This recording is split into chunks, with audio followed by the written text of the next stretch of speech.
Hello children, today we are going to read a chapter from class 5 English NCERT textbook. It is My Elder Brother and this chapter is written in the form of a play. Play आपने पहले भी class 4 में पढ़ा है. Play में अलग अलग characters होते हैं जो अपने अपने डायलॉग्स बोलते हैं. इसको स्टेज पे परफॉर्म किया जा सकता है, लेकिन जब स्टेज पे परफॉर्म होता है तो आपको सामने दिखता है कि कौन क्या कह रहा है. लेकिन जब प्ले को बुक में लिखा गया है तो आपको कैसे पता चलेगा कौन सा डायलॉग किसका है. इसके लिए हर एक के सामने नाम लिखा जाता है कि कौन सा डायलॉग कौन बोल रहा है. So now this play starts and this is scene 1. A hostel room, two brothers aged 9 and 14 years sitting at a study table. The elder brother Bhaiya is reading a book and the younger one Munna is drawing pictures of birds and animals. So in this scene we have two brothers. One is Munna, 9 years old, and other one is Bhaiya, who is 14 years old. So Bhaiya is reading a book and the second one Munna, he is drawing pictures. So now this boy in blue shirt is Bhaiya and the boy in red t-shirt is Munna. Bhaiya says, "What are you doing, Munna?" Munna says, "I am drawing." Bhaiya, "When will you study? Where were you in the morning?" Turning pale, "I was playing, Bhaiya. How can you sit with a book for hours together?" अब यहाँ पर play में क्या होता है कि जब सामने परफॉर्म किया जाता है तो आप देख सकते हो कि कौन सा कैरेक्टर कैसा फील कर रहा है. वो घबराया हुआ है, वो खुश है या वो दुखी है, वो हंस रहा है या रो रहा है. लेकिन जब बुक में लिखा गया है तो ऐसे ब्रैकेट्स में आपको उनके एक्सप्रेशंस बताए जाते हैं कि वो कौन सा एक्सप्रेशन के साथ बोल रहा है. तो अभी भैया ने मुन्ना से पूछा था कि वो क्या कर रहा है, तो मुन्ना ने बताया वो ड्राइंग कर रहा है. फिर भैया ने पूछा तो तुम पढ़ाई कब करोगे और तुम मॉर्निंग में कहाँ थे. तो ये सवाल सुन के मुन्ना थोड़ा घबराया और उसने बताया कि वो खेल रहा था. और फिर उसने पूछा भैया से कि आप कैसे एक ही बुक लेके घंटों तक पढ़ते रहते हो. That's because I want my foundation in education to be very strong. If the base is strong, then the building will stand firmly. Sometimes it takes me 2 years to do 1 year's work. अब भैया ने बताया कि मैं ऐसा इसलिए कर पाता हूँ क्योंकि मैं चाहता हूँ मेरी फाउंडेशन बहुत स्ट्रॉन्ग हो. फाउंडेशन इन एजुकेशन मतलब कि जो बेस है वो स्ट्रॉन्ग. अगर उन्हें अब चीज़ें अच्छे से समझ में आएगी तो आगे भी हायर क्लासेस में वो चीज़ें अच्छे से समझ पाएंगे. इससे उनका फ्यूचर ब्राइट होगा. जैसे कि एक बिल्डिंग बनाते हैं तो बिल्डिंग की भी एक नींव रखते हैं ना, फाउंडेशन. अगर फाउंडेशन स्ट्रॉन्ग रहती है तो वो बिल्डिंग सालों साल चलती है, और अगर उसकी फाउंडेशन ही वीक बन जाती है तो वो बिल्डिंग जल्दी ही गिर जाती है. तो भैया अपनी एजुकेशन की फाउंडेशन स्ट्रॉन्ग रखना चाहते हैं, इसलिए वो घंटों तक पढ़ाई करते रहते हैं. भैया, "You are 5 years older than I am and 3 classes ahead of me. I wonder why you keep writing the same word 20 times, one sentence more than 20 times, and copy poems several times in beautiful letters." तो अब मुन्ना ने पूछा कि आप मुझसे 5 साल बड़े हो और आप क्लासेस में मुझसे 3 क्लास आगे हो. मुझे तो कभी कभी लगता है कि आप एक ही वर्ड को बार बार क्यों लिखते हो, एक ही सेंटेंस को बार बार क्यों लिखते हो, और पोएम्स को अच्छी हैंडराइटिंग में क्यों कॉपी करते रहते हो. Bhaiya says, "You know, studying English is no child's play. One has to work very hard in order to learn the subject. To speak or write English properly, tremendous effort is required." तो भैया ने समझाया कि English समझना बहुत बच्चों का खेल नहीं है, इसमें बहुत मेहनत लगती है. प्रॉपरली इंग्लिश लिखने के लिए, बोलने के लिए ट्रिमेंडस एफर्ट्स यानी कि बहुत ज़्यादा मेहनत की ज़रूरत होती है. But the moment you get a chance you run to the field, play marbles and fly paper kites, और sit idling away with friends for fun. Can't you sit down and study. अब भैया ने मुन्ना को थोड़ा सा डांटा. उन्होंने कहा कि तुम्हें जैसे ही चांस मिलता है तुम बाहर भाग जाते हो फील्ड्स में और वहाँ मार्बल्स और पेपर काइट से खेलते हो, या फिर बस ऐसे ही बैठकर फ्रेंड्स के साथ मस्ती करते हो, अपना टाइम गंवा देते हो। क्या तुम बैठकर पढ़ाई नहीं कर सकते हो? मुन्ना सेज, ओ भैया, there is a big mela in the village today, should we go? अब मुन्ना का ध्यान अभी भी पढ़ाई में नहीं है। वो भैया से पूछ रहा है कि विलेज में एक मेला लगा है तो उन्हें जाना चाहिए क्या? भैया says, have you ever seen me going to a fair or going to watch a cricket or hockey match? I don't go near them, I prefer to study a book, I don't mind repeating a class for more than 2 years। अब भैया ने बताया कि क्या तुमने मुझे कभी देखा है कि मैं मेला देखने या कोई मैच देखने जा रहा हूँ? क्योंकि मैं ये सब प्रेफर नहीं करता, मैं इन चीज़ों के आसपास भी नहीं जाता। मैं प्रेफर करता हूँ कि एक बुक पढ़ लूँ। And I don't mind repeating a class, मतलब भैया जो है वो एक एक क्लास को रिपीट भी कर रहे हैं। एक क्लास को पास करने में उन्हें ज़्यादा टाइम लग रहा है। But you might stay in the same class all your life, do you expect to pass if you waste your time playing all the time? You are simply wasting father's hard earned money. फिर भैया ने समझाया कि तुम कैसे उम्मीद रखते हो कि तुम पास हो जाओगे जब तुम ऐसे ही खेलते हुए सारा दिन अपना टाइम वेस्ट करोगे। अगर तुम ऐसे ही करते रहे तो तुम सेम क्लास में पूरी लाइफ रह जाओगे, और इस तरह तुम हमारे फादर की जो हार्ड अर्नड मनी है, मतलब जो मेहनत से कमाया हुआ पैसा है, उसको वेस्ट कर दोगे। Munna starts crying on being scolded and sobbing sounds. तो मुन्ना ने अब रोना शुरू कर दिया। भैया, I feel like running away and going back home. अब मुन्ना को ये बात ख़राब लगी जब भैया ने बोला ना कि तुम ऐसे ही टाइम वेस्ट करोगे तो एक ही क्लास में रह जाओगे हमेशा और पापा के पैसे वेस्ट कर दोगे। तो मुन्ना को थोड़ा डर लगा, and he felt like running away and going back to his home, क्योंकि ये दोनों बच्चे हॉस्टल में अभी अपने घर से दूर। भैया says, now stop crying. Put on a nice smile. Look, I will make a timetable for you to follow. Get up at dawn. अब भैया ने बताया कि स्माइल करो, रोना बंद करो, और मैं तुम्हारे लिए एक टाइम टेबल बना दूंगा और तुम सुबह जल्दी उठ जाना। डॉन मतलब early morning. Now this is the timetable that Bhaiya has prepared for Munna. There are various activities according to different times. Activities like washing your hands, have your breakfast and sit down to study, English, maths, history, then off to school, then grammar, half an hour for strolling, English composition, then dinner, then translation, then Hindi, and finally other subjects, and then to bed. तो ये अलग अलग activities हैं जो भैया ने मुन्ना के लिए दिन में प्लान की है। Now Munna says, but when is the time to play? अब इस टाइम टेबल में खेलने का टाइम तो भैया ने दिया ही नहीं। टू विच भैया says, play? What is the need Munna? कि खेलने की ज़रूरत क्या है? Munna, oh, I love the green fields, the gentle breeze, I want to jump up like a football, I like the touch and go and hutu tutu sounds of the kabaddi, and the hurry and flurry of volleyball pulls me like a magnet. As soon as I am on the field, I forget everything. तो इस पर मुन्ना ने बताया कि उसको खेलना कितना पसंद है, उसको ग्रीन फील्ड्स में जाना, जहाँ हल्की हवा चलती है उसमें उसको एंजॉय करना, बच्चों के साथ खेलना। ये अलग अलग गेम्स उसने बताए हैं, जैसे फुटबॉल है, कबड्डी है, हुतू तुतू साउंड्स है जो कबड्डी में यूज़ किया जाता है। ये सब चीज़ें हैं जो उसको अट्रैक्ट करती है, और ये वहाँ जाता है तो इतना मस्ती में गुम हो जाता है कि सब कुछ भूल जाता है। Now scene 2, the final exams are over and the results are out. वो एग्ज़ाम से पहले की बात थी जो रूम में दोनों भाई कर रहे थे। अब एग्ज़ाम्स के बाद रिजल्ट्स आ गए हैं, तो सीन 2 हम देखते हैं क्या होता है। और भैया is looking sad. Alas, I have failed once again. भैया फेल हो गए।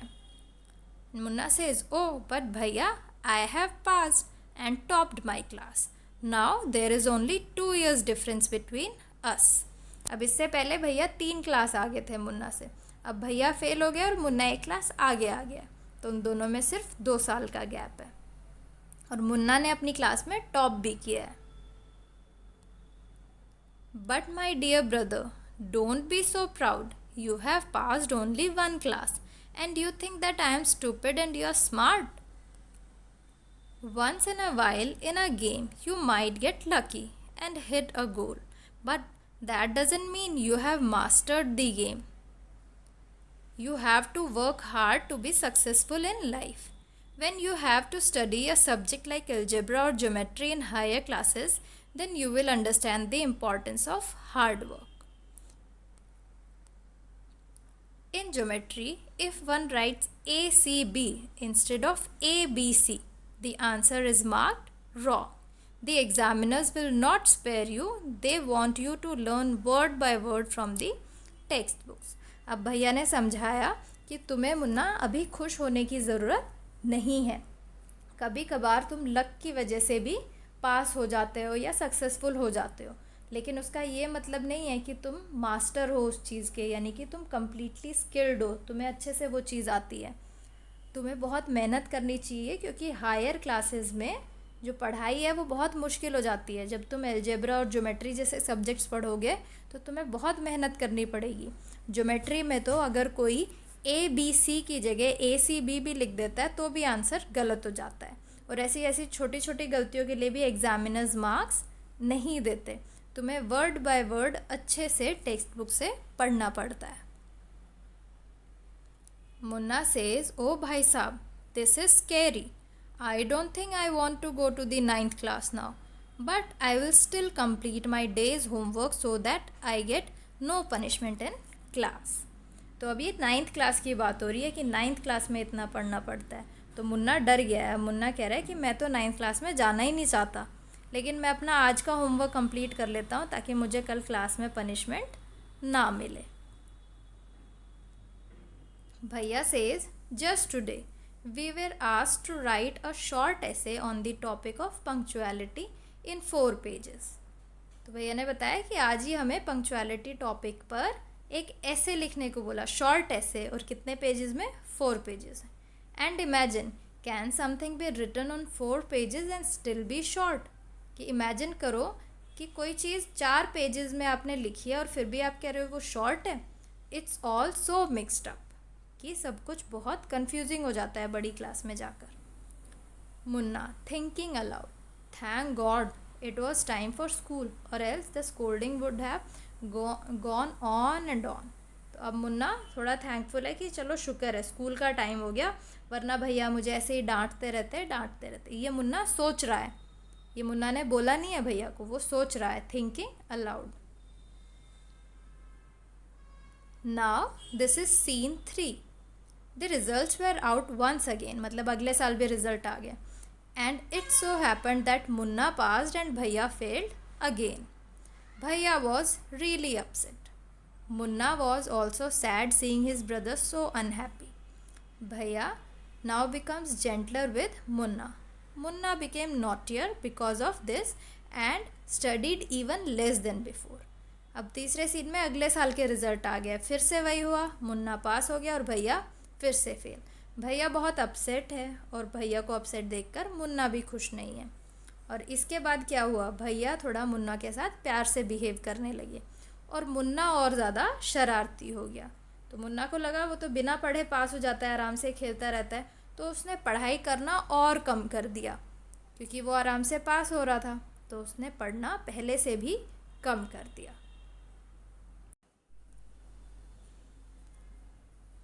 Now Munna talking allowed, I am lucky, I can pass easily.